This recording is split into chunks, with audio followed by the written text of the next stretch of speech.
지난 시간에 이어서 계속해서 표면적 그리스도인이라는 제목으로 함께 은혜를 나누려고 합니다.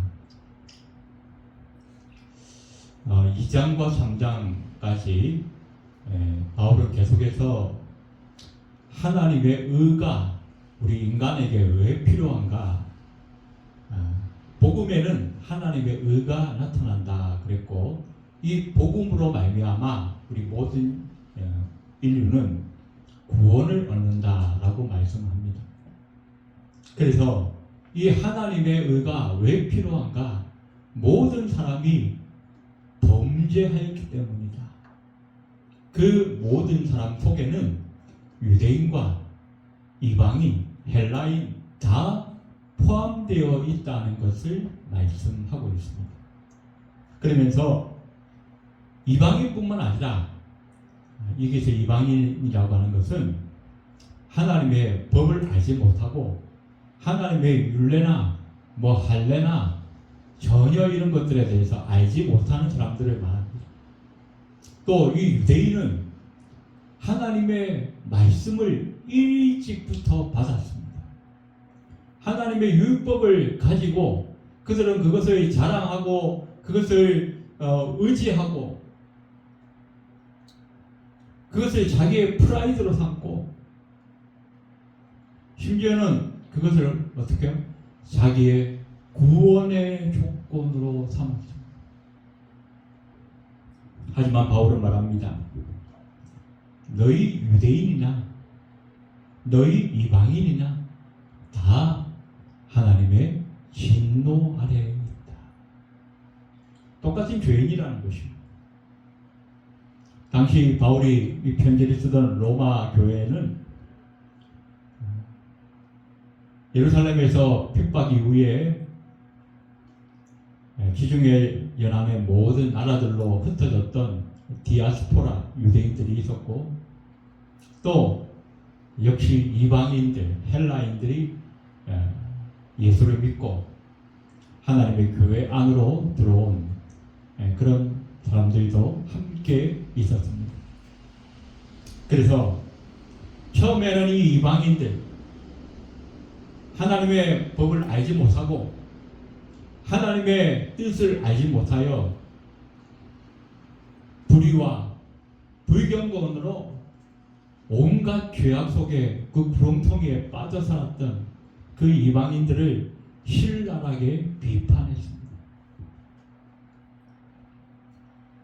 고발했습니다. 그러자 옆에 있던 유대인들이 맞아 저 이방인들은 지옥에 땔감이나 해야 될 족속들이야.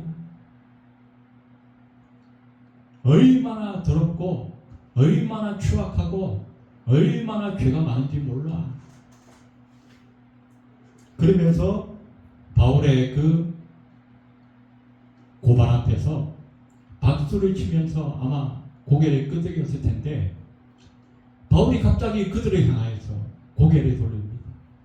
야, 너희 유대인들아, 너희도 잘난 체 하지 말아라.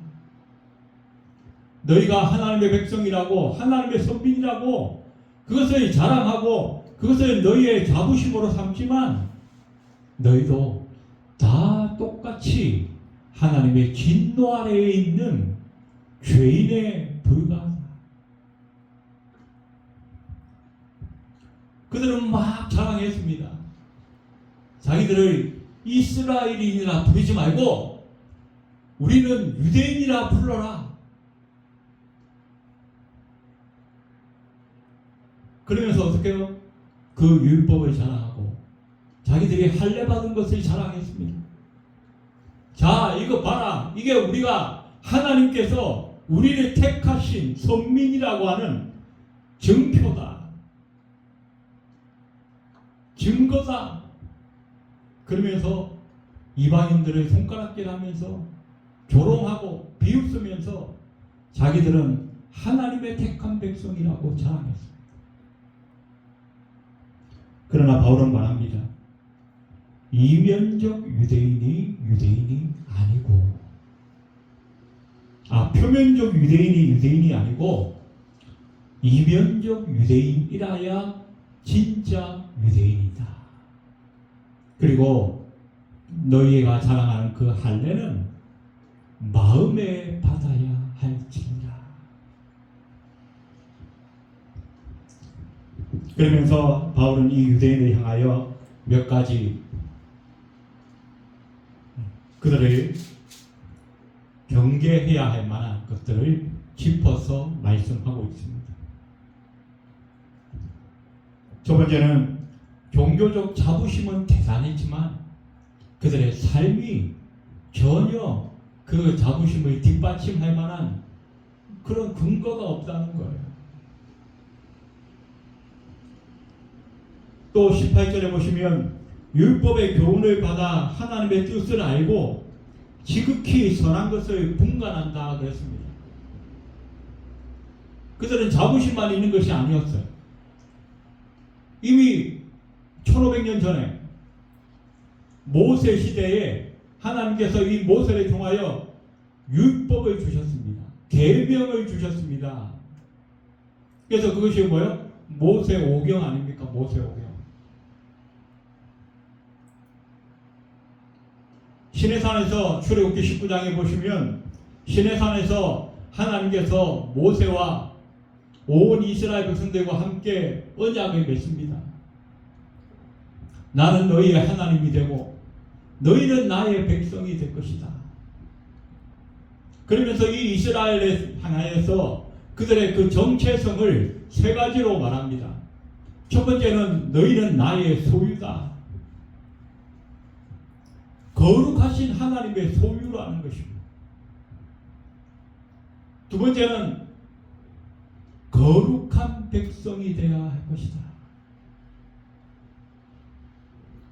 그리고 세 번째가 뭡니까? 너희는 제사장 나라가 될 것이다.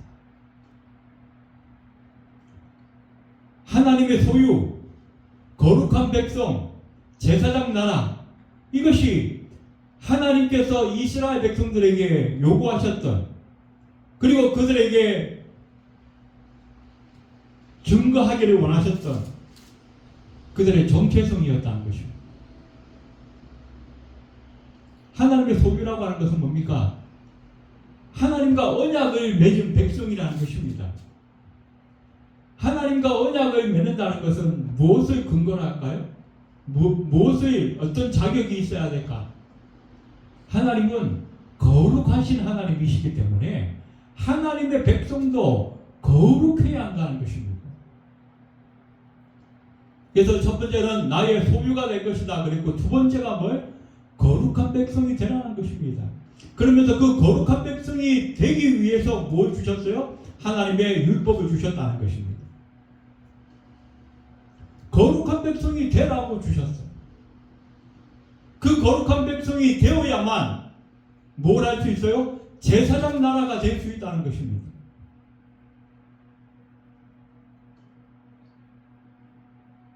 그런데 이 유대인들이 뭐예요? 그것을 자기들이 가지고만 있는 거예요.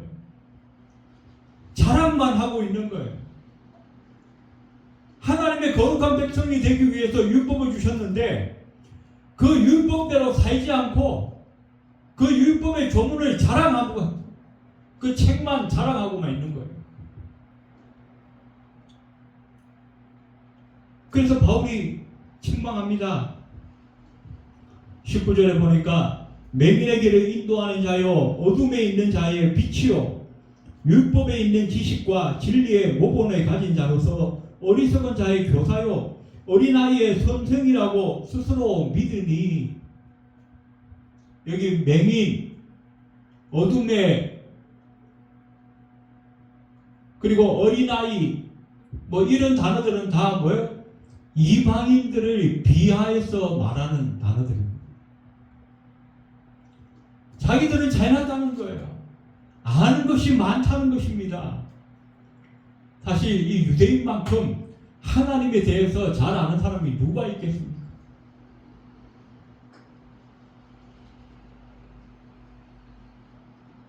하나님을 안다는 것은 뭡니까? 이 세상을 어떻게 살아가야 되는가에 대한 분명한 목적과 의식을 가지고 살아간다는 거예요. 또 하나님을 안다는 것은 하나님께서 이 세상을 넉넉히 이기며 살아갈 수 있는 지혜를 주신다는 의미가 되기도 합니다. 그래서 유대인들은 얼마나 놀라운 민족인지 모릅니다. 그런데 문제는 뭐예요? 남을 가르치기는 잘 가르치는데 정작 자기들이 돌아봐야 할 책임과 의무를 하나도 하지 않는다.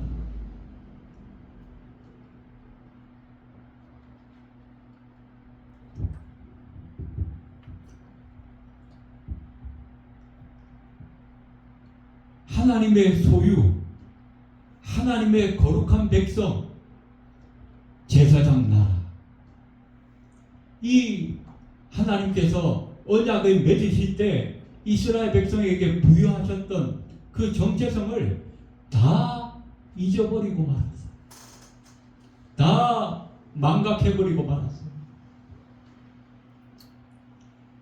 제사장 나라가 되어라고 하나님께서 그들을 부르셨는데 그들은 제사장 나라가 되기를 스스로 포기해버리고 말았다는 것입니다.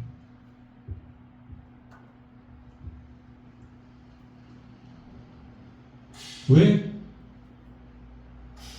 거룩한 백성이 되지 못했기 때문에. 거룩한 백성이 되지 못했으니까 제사장 나라가 되지 못한 거예요. 우리 오늘날 한국 교회가 똑같은 모습 가운데 있습니다. 우리가 거룩한 백성이 되지 못했기 때문에 선교하는 민족, 전도하는 그리스도인이 되지 못한다는 겁니다.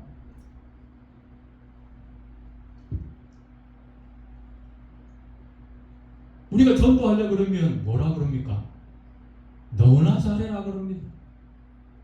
오늘 바울이 똑같이 유대인들에게 말하고 있습니다. 야, 남의 가르치기를 잘하는 네가 네 자신은 왜 가르치지 않느냐? 남의 손가락질하는 네가 네 허물과 네 잘못에 대해서는 왜 입 닫고 있느냐?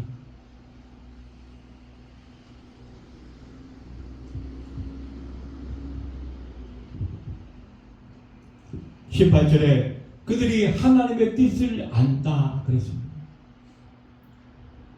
아니 인간이 하나님의 뜻을 알 수 있다는 게 얼마나 큰 복입니까?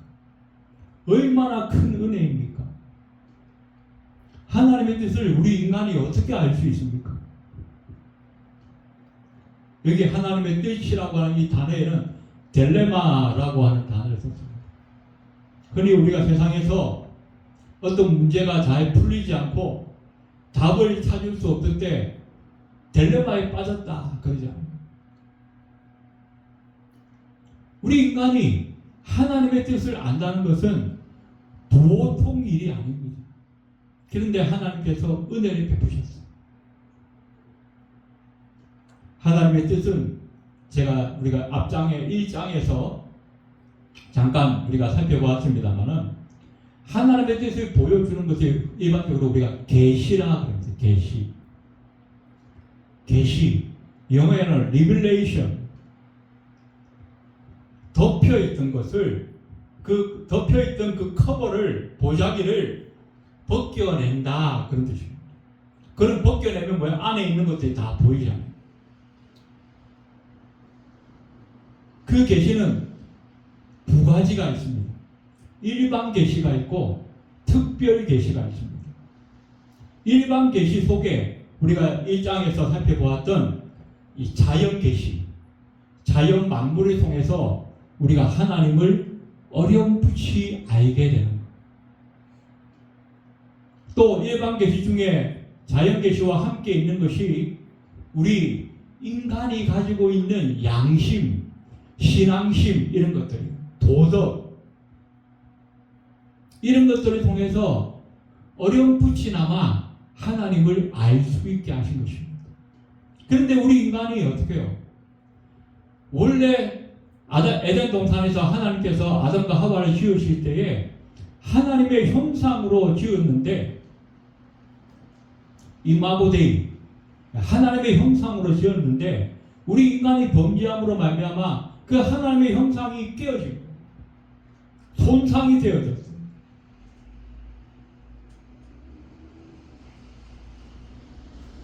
완전히 깨진 건 아니, 완전히 사라진 건 아니지만 뭔가 문제가 생겼다는 것입니다. 그래서 어떻게요? 이 일반 계시 가지고는 우리가 하나님을 분명하게 알 수 없는 상황에 빠져졌다는 거예요. 그래서 하나님께서는 특별 계시를 주시는 거죠. 이 특별 계시 중에 우리가 제일 쉽게 볼 수 있는 것들은 우리 구약 시대에 하나님이 사람에게 나타나신 천사를 보내시거나 아니면 어떤 음성으로 아니면 어떤 빛 가운데 때로는 구름 가운데 하나님이 인간에게 나타나시는 것들이 그걸 현현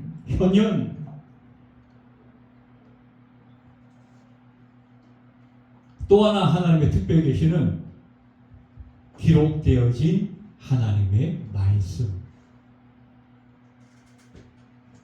그게 뭐예요? 성경 말씀.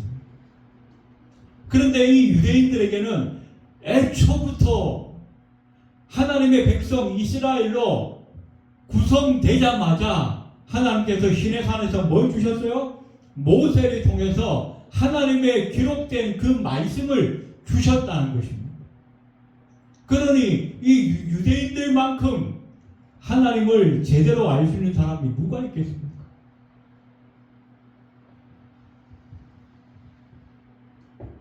그런데 문제는 그들이 이 하나님의 말씀을 받았음에도 불구하고 하나님의 뜻을 알고 또 그 하나님의 말씀을 알게 되다 보니까 이 세상 이치를 알게 된 거예요. 무엇이 옳고 무엇이 나쁘고 어떻게 하면 복을 받고 어떻게 하면 저주를 받고 내가 인생을 살아가면서 앞으로 어떻게 살아가야 될 것인가에 대해서 분명한 지혜를 얻게 되어졌다는 것입니다.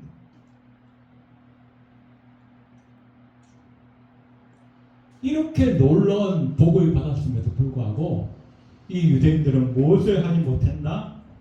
그것을 행함으로 나타내지 못했다는 것입니다.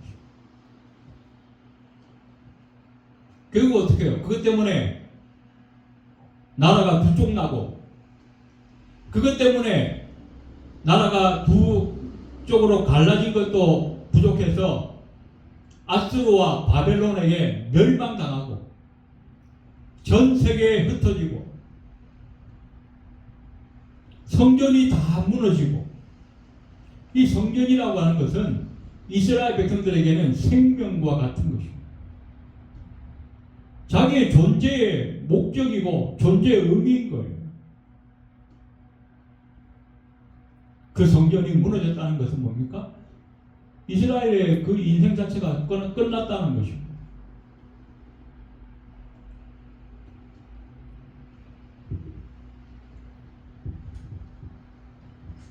그래서 하나님께서 우리 유대인들에게 이 이스라엘 백성들에게 율법을 주신 것은 하나님과 언약을 맺은 다음에 그 언약을 신실히 지켜가기를 원하는 마음에서 주신 것이라는 것입니다. 흔히 우리가 구약은 율법의 시대고 신약은 복음의 시대다 이렇게 얘기합니다. 율법은 엄하고 무섭고 두려운 것이고 복음은 은혜롭고 자비롭고 평화로운 것이다 이렇게 얘기를 합니다. 그래서 지금은 율법의 시대는 끝났고 복음의 시대다 이렇게 이야기를 합니다. 그러나 우리가 성경을 좀 더 자세히 보시면 이스라엘 백성들이 애굽에 있을 때에 그 애굽을 탈출하게 하시려고 자유하게 하시려고 하나님께서 먼저 복음을 주셨다는 것입니다. 그 복음이 뭡니까? 마지막 재앙이 온 애굽에 임할 때에 어린 양에 잡아서 그 피를 문설주와 문방에 문지방에 바르면 그 죽음의 사신이 그날 밤에 그 피가 빠진 모든 이스라엘 집에 임하지 않고 넘어가겠다는 것입니다. 그것이 뭡니까? 유월절.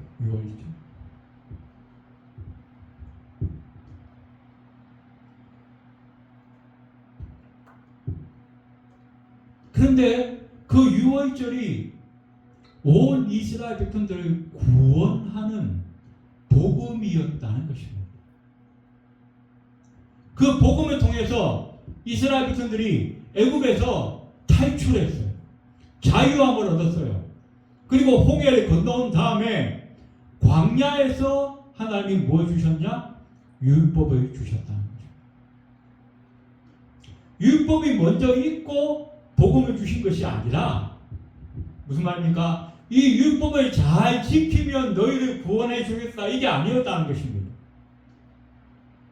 유대인들은 이 율법을 잘 지키면 구원받는다라고 그렇게 생각했고 또 그렇게 애를 썼지만 결국 어떻게 해요?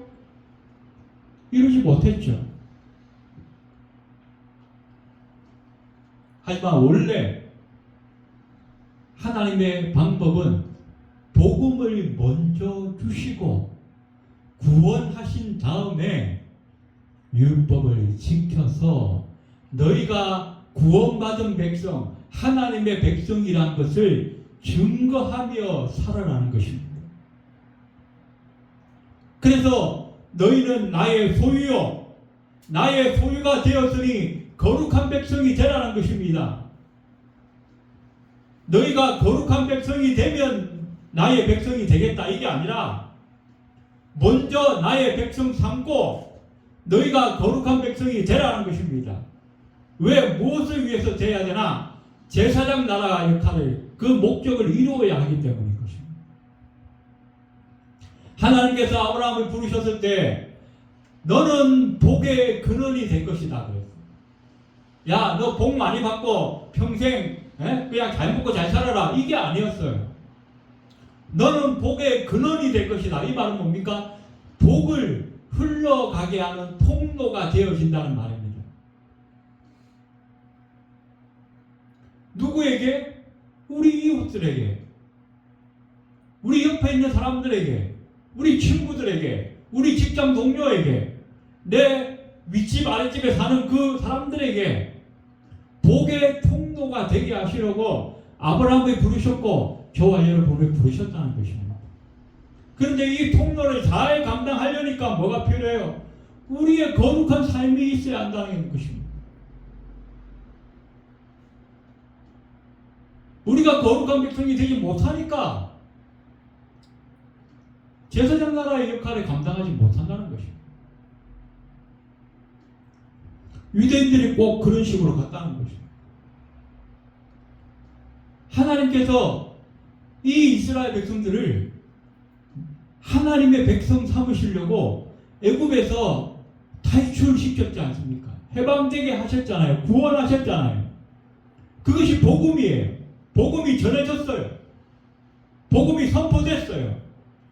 그리고 하나님의 백성이 되었는데 그 다음에 그냥 하나님의 백성 되는 걸로 끝나는 게 아니라 그 다음 목적이 있다는 거예요. 왜 이 이스라엘 백성들을 하나님의 백성으로 삼으셨는가? 열방 가운데에 제사장 나라가 되게 하시려고. 그 말은 무슨 말입니까? 모든 백성들 앞에서 하나님의 영광을 드러내며 살게 하시려고 부르셨다는 것입니다. 저와 여러분도 마찬가지입니다. 저와 여러분을 죄악 가운데서, 사망 가운데서 구원하셨어요. 우리가 잘나서가 아니고 무슨 조건이 있어야 되고 아니고 어떤 자격이 있어서가 아니라 우리가 하나님과 원수 되었을 때에 이미 하나님께서 먼저 우리를 구원하신 거예요. 하나님의 백성 삼으신 거예요. 그리고 어떻게 해요?